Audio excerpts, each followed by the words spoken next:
Chaque personne ayant un parent atteint a lui-même un risque de 50% d'hériter de la maladie. Même si ce risque est accompagné de la possibilité de 50% de ne pas hériter de la maladie, ces individus ont souvent l'impression que leur risque d'être atteint est plus élevé. Nous présentons ici quelques-uns des sujets fréquemment mentionnés par les personnes à risque. La peur de développer la maladie et la recherche de symptômes. Un des sujets d'inquiétude les plus fréquents chez une personne à risque est la recherche de symptômes. Il est normal d'oublier un numéro de téléphone, de trébucher, d'avoir des changements d'humeur, mais chez une personne à risque de la maladie de Huntington, ces incidents ordinaires se transforment en peur de développer les premiers symptômes de la maladie. Même les personnes qui reçoivent éventuellement un résultat génétique normal se sont trouvées des symptômes à un moment ou à un autre. Il est important d'identifier des stratégies afin d'éviter que l'anxiété prenne le dessus. Les choix de vie. Plusieurs personnes à risque trouvent difficile de faire des choix de vie pour le futur concernant leur éducation, leur carrière et leurs relations amoureuses. Au lieu de se laisser abattre par cette inquiétude, il est suggéré de chercher des moyens d'atteindre les objectifs désirés. Faire le test ou non. Réfléchir au test prédictif et tenter de prendre une décision peut générer beaucoup d'anxiété. On suggère d'en parler avec sa famille ou avec d'autres personnes à risque.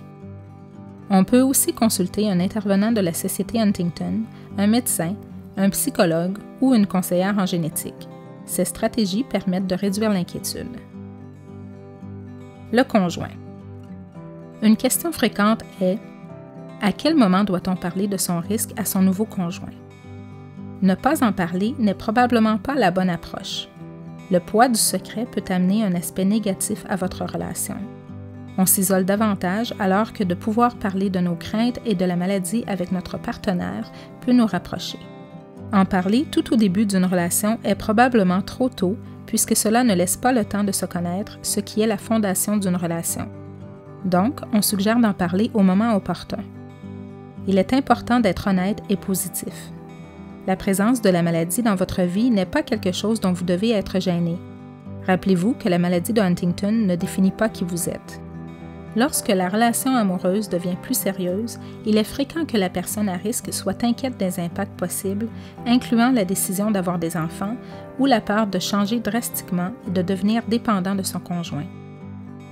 Parler de ces inquiétudes et des impacts de la maladie peut aider. Il est important que le conjoint obtienne des réponses à ces questions, puisque si la maladie se développe, elle aura inévitablement un impact sur la vie de couple. Les amis.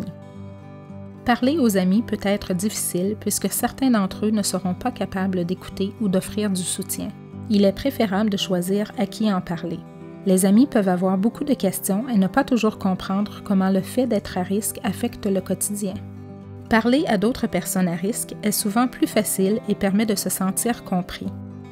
Ces rencontres peuvent se faire en personne avec un groupe d'entraide ou lors d'événements de la Société Huntington. Il est également possible d'utiliser l'Internet, les réseaux sociaux et les forums de discussion en ligne. Pour d'autres suggestions, consultez la capsule « Le soutien et la recherche ».